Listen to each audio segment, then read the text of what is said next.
another tool to compare algorithms that is based on graphics. This tool was introduced in this article, and you can view this tool as a kind of learning curve for optimization problems.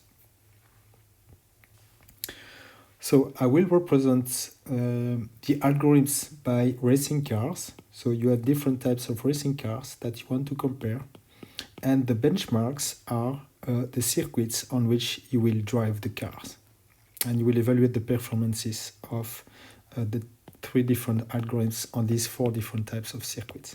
And the goal is to decide which car you would prefer to have a competition that is run on all these circuits. That's the question. Which car is the best for these circuits?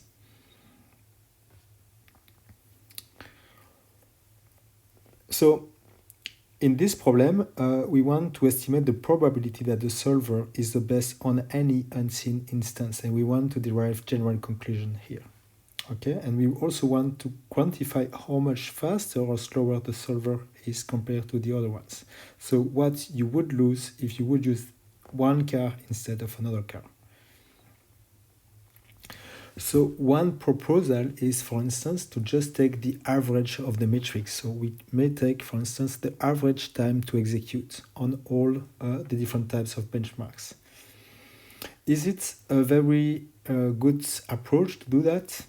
No, because if you have a very difficult instance, like a very difficult type of circuit, you will take a lot of time here, and this one will dominate all the results. But you may be good on 3 different other types of circuit. And so you have to take the risk, if you do that, to give a lot of weight to just one instance. Of course, you may decide to discard unsolved instances, but if you do that, you will bias towards the most robust solvers only. So that's not good as well. The number 2 approach is to look at the number of instances that are solved. So you may just count and rank the solver by the number of instances that they solve. But that's a very coarse-grained approach, and the relative order per instance is also completely lost here, because you will only give 1 point to the winner and the other one gets 0. So that's a little bit too radical, I would say. So instead of that, what we will do is compute a ratio per instance, a little bit like the normalization that we did before. So you will have here all the instances.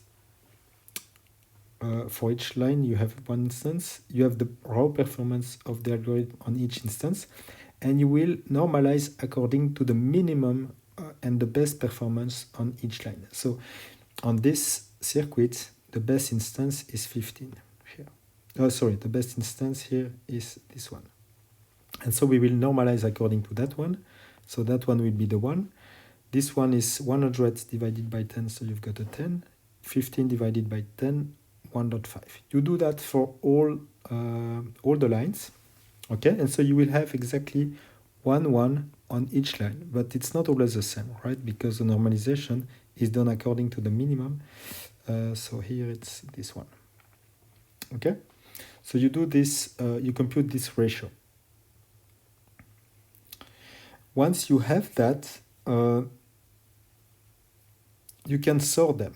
Okay, so you can sort the ratio for each algorithm. So you take this and you will sort them according to this ratio. And so at the bottom, you will get the number of ones. So like this. Okay, so here you've got the ones. And then what we will show is this curve. Okay, this curve once you have sorted all the algorithms. And you will do that for every algorithm. You will normalize and you will show the curve. So this is what you get at the end, okay? For one algorithm, and you do that for all the algorithms, and so you have a different function for each algorithm once you have sorted the ratio, okay? So that's the plot of the sorted ratio. And what you can visualize here at 1 is here, what you get here is the probability to be the best. Okay, that the percentage of instances, or you can view that as a percentage of instances on which this algorithm is the best. Okay?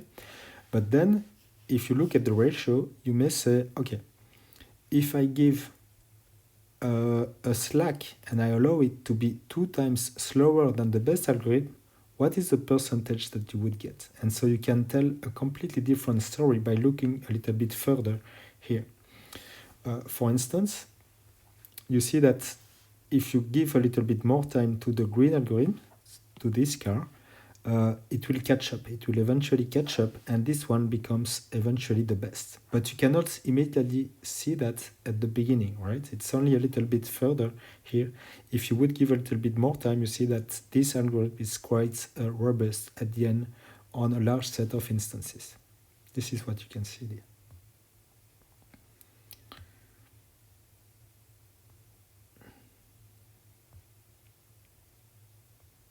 We call that the performance profile tool to compare the different algorithms. So again, this was introduced in that paper. Let's formalize a little bit the approach. So you've got a set of problem or instances, P, and you assume that we have this number of solvers and it will be used on the different types of problems. Okay? And we really assume that we have used the computing time as a performance measure, but you might compare any different type of criteria. And so for each problem, TPS is the amount of time that is required to solve the problem P by the solver S on the problem P. And we need a baseline for comparison. So we use the performance ratio, and the performance ratio for the solver S on the problem P is, of course, the time that it takes divided by the minimum. Okay, so if you remember, this was the minimum over the line among all the different types of solvers. And so we've got a ratio that is 1 or larger than 1, because you know that it will normalize by the minimum on the line. Okay, since the minimum of the line is at least smaller than this, you know that the ratio is at least 1. And then this is what you want to compute.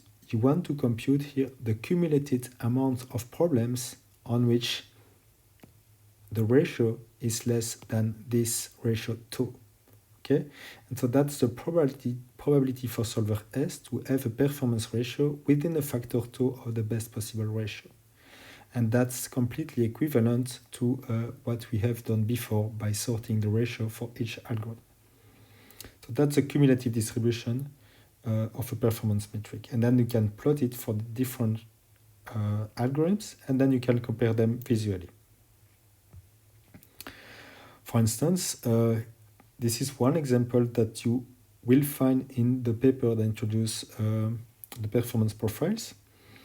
You see that the probability to be the best is probably, you would probably select this algorithm, right? This one is usually the best. With on 60% of the instances, this algorithm was the faster one.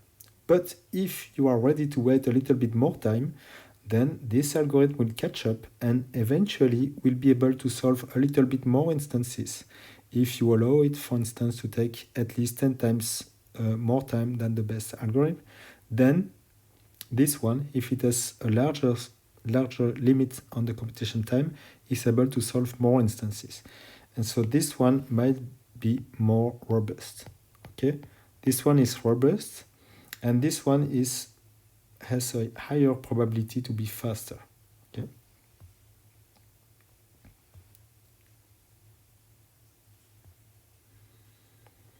But what is also interesting is that this one was still rising at the limit of 10. So maybe if you would give a little bit more time, maybe the story that you don't see here could be that one. That's the green algorithm as an opt become even a little bit better.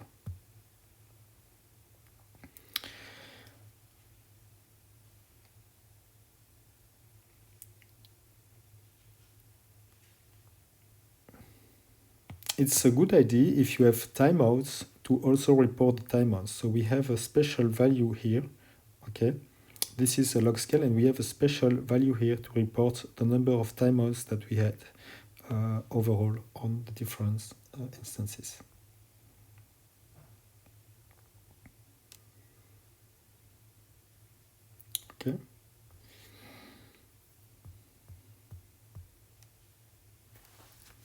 And so now it's in log scale, and you see that clearly that the green algorithm was able to solve more instances eventually.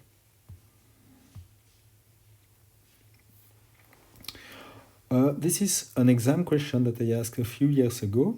I had this table here, okay.